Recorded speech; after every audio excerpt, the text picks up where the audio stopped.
Hi guys, Stage Rat here. So yeah, last week I went to London to see a few shows, and I just thought I may as well talk about them, review them a little bit. So yeah, so the first show that I went to see was Come From Away, which I saw on Wednesday evening, and it was amazing. Like I'd seen it before. I think either the the day it opened or the day after it opened in London, and like was completely just blown away by it. And I like seriously, I do not. I like Dear Evan Hansen as well, but I do not understand how that show won the Tony for Best Musical in 2017. And actually, I wasn't I thought it had already closed on Broadway, but when I saw it on Wednesday, me and my family were sitting next to this American girl who said that it was still running on Broadway, so that's good news. My God, it's just I've genuinely never had such an emotional impact from a musical before. And I mean, speaking as someone who like weeps every single time I see Les Mis or Rent or this, as I said, listens to Dear Evan Hansen, because I like Dear Evan Hansen, but I just it it does kind of baffle me in the same way that the I'm gonna get shouted at for this, I know, but in the same way that it kind of baffles me that Hamilton got such a massive hype when really it didn't. All the things that I've heard people praise about Hamilton, I think, well, I can name you shows that have done exactly this before, and that's not to say that I don't necessarily like Hamilton. I just don't think it was worth all the hype that was placed on it, and I can understand why that happened, because if you look at the timing, it was, not getting into all that right now, but it's kind of the same as Dear Evan Hansen. Like, there are shows like Next to Normal and, things that kind of deal with the issue of mental health and suicide and all of that, not necessarily better, but I don't understand how it beat out Come From Away, because to me Come From Away is as close to a flawless piece of theatre I think I've ever seen. And I I get emotional just like thinking about it. It's ridiculous.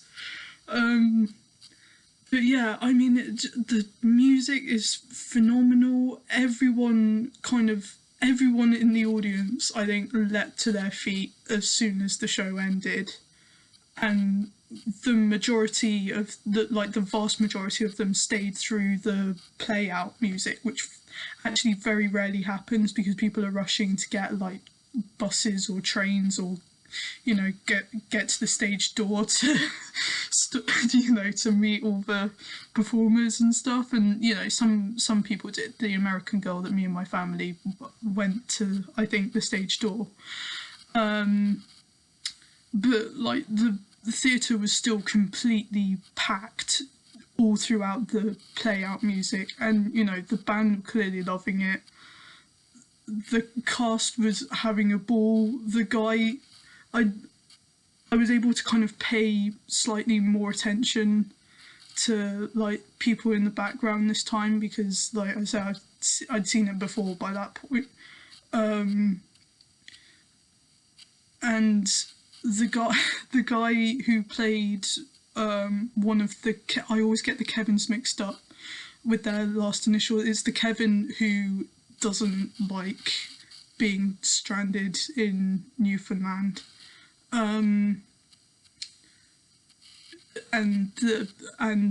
who like doubled up as the Egyptian Muslim as well. He was like full on crying by the end. You could see just like tear tracks down his face, and like really you can't blame him, because it's such a beautiful story, really, and the fact that it's all true as well just like compounds that. And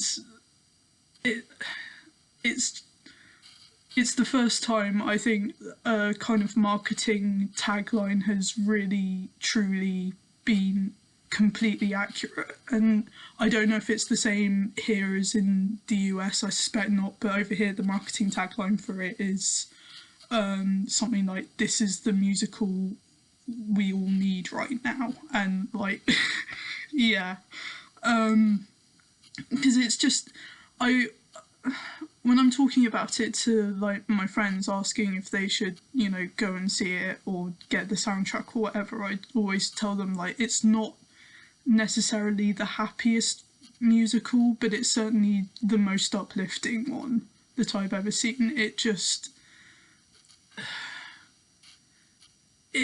just remarkable to think that out of something as horrible and world-changing as 9/11. I mean, I was 6 when 9/11 happened, and my entire life since then has one way or another been impacted solely by that event, you know, and that's same as I think pretty much everyone right now.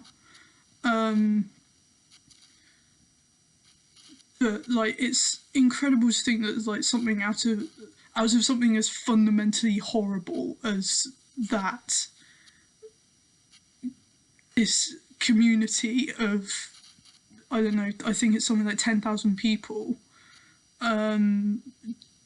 you know, actually took the care to house several thousand complete strangers, all of whom were, you know, scared, upset, angry in some cases, you know. And the musical like certainly doesn't shy away from all the negativity that happened. Like I said, there's this character of this Egyptian Muslim who, it's devastating the things that he goes through. You know, he gets like explicitly called a terrorist. There's lots of insinuations about him. He gets strip searched at the end, and I mean that you could hear people in the audience like absolutely devastated by that, because it really, like, you don't, the show's kind of done mostly through narration, so you don't see anything, but just like what they describe, it's just, you can imagine it perfectly, and it's just like, oh man. But there's so much kind of kindness and compassion born out of it as well, and I think it absolutely is true. Like, this is the musical that we all need right now, and I'm so glad that it won Best Musical at the Olivier's. Kind of wish it had the Tony to go along with it, but you know. And to be fair, there wasn't that. It didn't have that much competition at the Olivier's, to be honest. But you know, despite that, totally deserved, 100%. So yeah, that was Come From Away. I think it was on Thursday evening, either Thursday or Friday, we went to see Top Girls at the National Theatre. Or to be more accurate, we saw half of Top Girls. We left during the intermission. And like, okay, when I tell you that I have never even considered walking out at half-time on anything before, and I have seen some shit theatre. Like, oh my god, I don't, because like I've read reviews of it, and of course everyone's raving about it and giving it 4 or 5 stars. I don't get it. And you know, apparently it's, well, one thing that I thought was odd was that apparently it's kind of a studied text in school. I'd never heard of it before, like never even heard of it before. And like, I've got monologue books and books for when I was doing my speech and drama exams with like scenes, and you know, and I've studied a lot of plays, and I've genuinely never heard of this before. And when we went to see it, it was almost like it wasn't, because it was written, I think, in the 80s and it's set in the 80s, but it felt like someone writing it nowadays, like in 2018, 2019, trying to tick all the boxes of, like, I don't know, female empowerment or whatever, and it was just so blatantly pandering, and it was almost painful about it. And I got the sense that I could tell where it was all heading by half-time, and I didn't even care enough to find out if I was right or not.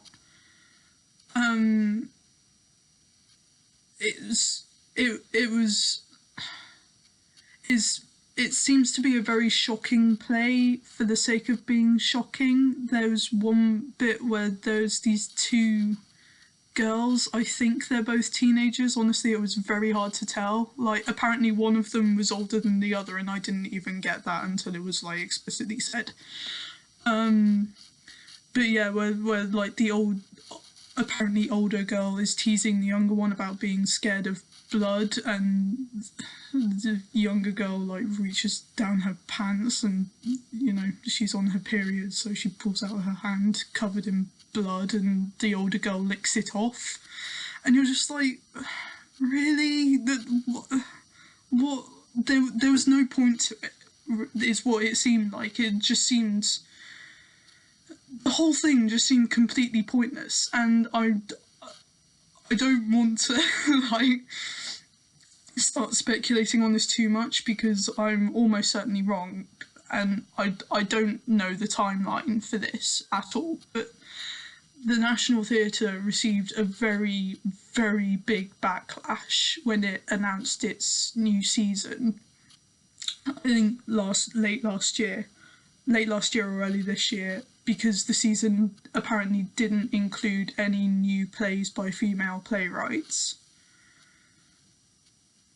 And it almost feels like someone just kind of, okay, what's the most feminist play we can think of? Top Girls, here, let's do this. And it just, it felt kind of insulting, really. Like, I'd much rather, I'm very aware I have kind of an unpopular opinion on the matter of diversity. I think token diversity is even more insulting in a way than just not including it or not bringing attention to it. And this felt very much like token diversity. Every single second, it starts off, okay, the play opens with this dinner party with all these famous women who, from what I gather, most of them suffered horrific deaths, and who supposedly lived in a man's world. I mean, one of them is a female pope who impersonated a monk and was apparently stoned to death when she gave birth to a baby in the middle of a parade or something. It's just like, and you can see what the author was trying to do, but it felt so, I don't know. I don't even know how to describe it. It felt so obviously pandering, especially now in a time, like I said, this is why it kind of felt like it was written in 2018, 2019, responding to this whole like, oh, we need women in industries, you know, not just the entertainment industry, but just all industries. We need more women, and that's fine, you know, I totally agree with that. I don't think the solution then is to settle for this very shocking, very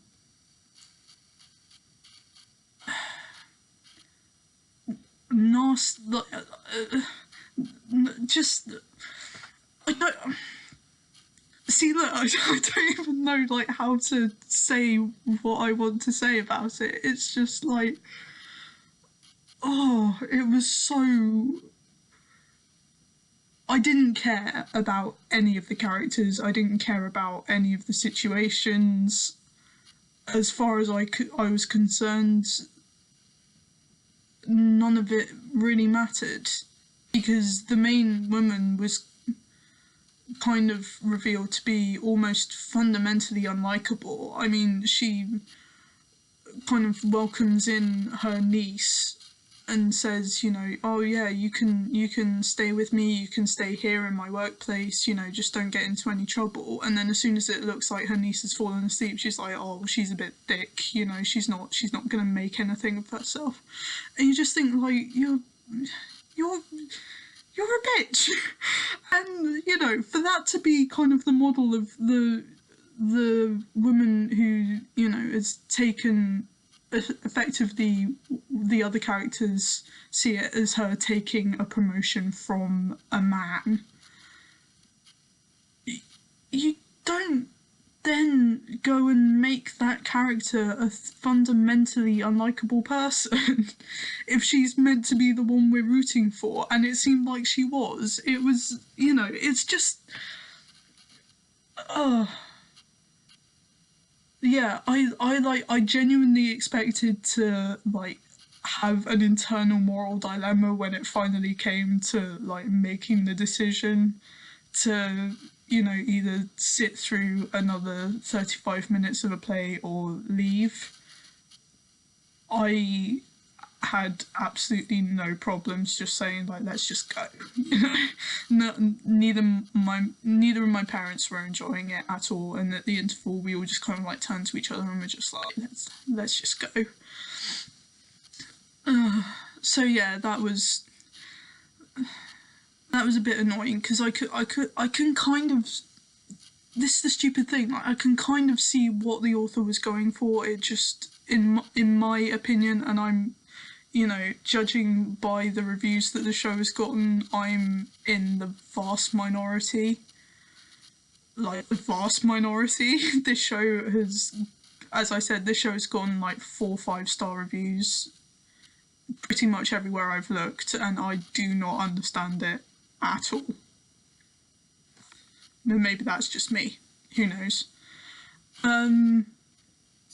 So yeah, so on Saturday we went to back to the National to see the last performance of Follies, which was much more on the come from away scale side of the like enjoyment scale, which is good. I mean, again, I'd seen it before, so I knew I'd enjoy it as well. I saw the NT Live with Imelda Staunton as Sally. That was her name. I forgot the character's name for a minute. So yeah, so I saw that, and then I saw the National kind of remounted a revival of it, which is hardly ever done. That just kind of proves how damn popular it was. So myself and my mother went to see that a few months ago, and when we knew that it was closing, we were like, we have to go and see this again just to like say goodbye to it. I've kind of had an interesting relationship with Follies because I enjoy listening to the songs. I think they're not the best songs that Sondheim has ever written, but they're up there. And as a soundtrack, I enjoy listening to it. I've never really cared that much about the story, or I've never really got the story. To me, Follies has always seemed like it was kind of a review that's barely held together by anything. You know, I got all the stuff with the couples and Sally and Buddy and Phyllis and Ben, but I never, you know, there never seemed to be that kind of emotional depth to it. And I think maybe that's come from, you know, just purely seeing bootlegs of various productions. I know, but what can you do? I'm poor and it doesn't get mounted locally ever, so I kind of have to take what I'm given with that. And, you know, just listening to recordings where, again, you don't necessarily get the story, you just get the songs. And, you know, I've enjoyed a lot of the performances. Like, Bernadette Peters, I enjoyed. But again, I never kind of got the emotional depth to the story. This was really the first production I saw where I kind of went, oh, I do get it now. And I think a lot of that has to do with the way that the ghosts of like the younger selves were kind of constantly shadowing the couple. It was I don't know if any of you have ever played this game or heard of this game, but it's kind of like Angel and Devil, which is essentially a game you play in a group of people where you pick one person in the group to be your angel, and you have to kind of try and get as close to them as possible, and you pick another person in the group to be your devil, and you have to try and keep as far away from that person as possible. And like it always ends up with just like a clump of people in the middle of the room just like elbowing each other out of the way. But it was almost like the younger couples had their older selves as like their angels, and the older people had the younger selves as their devils. So there was kind of this very interesting like tailing aspect that was always good, tailing and running away aspect that was always going on. Because one never or very rarely appeared on stage without the other. And the interactions kind of went both ways. Again, one of the production bootlegs that I saw, the interaction purely seemed to be the older selves reacting to the younger selves, which kind of makes sense, but in this production it went both ways. So the younger selves were reacting to things that the older selves were saying and doing, and there was like there was one moment after the mirror number. I can't remember. I'm sure that's not its official name, but I can't. Girl in the Mirror, I think it's called officially, which was like this amazing song and dance number that got, I'm not even kidding, it got like a 4-5 minute standing ovation. It was incredible. And the younger self of the younger self of the main singer was kind of standing like very, very proud after doing the number. And then as the older singer started like explaining about her life, you could just see the younger self kind of deflating and thinking like, oh my god, is this what's happened to us? And that happened a lot as well with the main four, with Buddy, Sally and Phyllis and Ben. The younger self's just kind of thinking like, clearly just standing there watching them thinking like, what happened to us? Like, and again, going back the other way, the older selves had a lot of moments of looking at the younger selves and clearly thinking like, god, you're such an idiot. And yeah, it just, this production was really the first one of Follies that I've seen that I absolutely understood and like finally got that kind of emotional weight in the story. And I mean, the performances, I think, I'm trying to remember who played Sally. Joanne Riding. The first time I saw her, it was almost like she was kind of not copying Imelda Staunton, but like channeling certain mannerisms and vocal inflections and stuff, and she like slowly came into her own throughout the performance. In this one, she like started off and it was completely her own performance from the word go. And oh my god, her losing my mind. I was this close to crying. I didn't cry at that, but I was this close to crying. Janie D, phenomenal. Like, I only, this is the weird thing, I only properly kind of became aware of her a couple of years ago, really. But my god, I would go and see her in anything. She is spectacular. And I mean, Could I Leave You? My favourite performance of that I think I've ever heard or ever seen. It was hilarious, it was brutal, it was like, it was so savage. And I mean,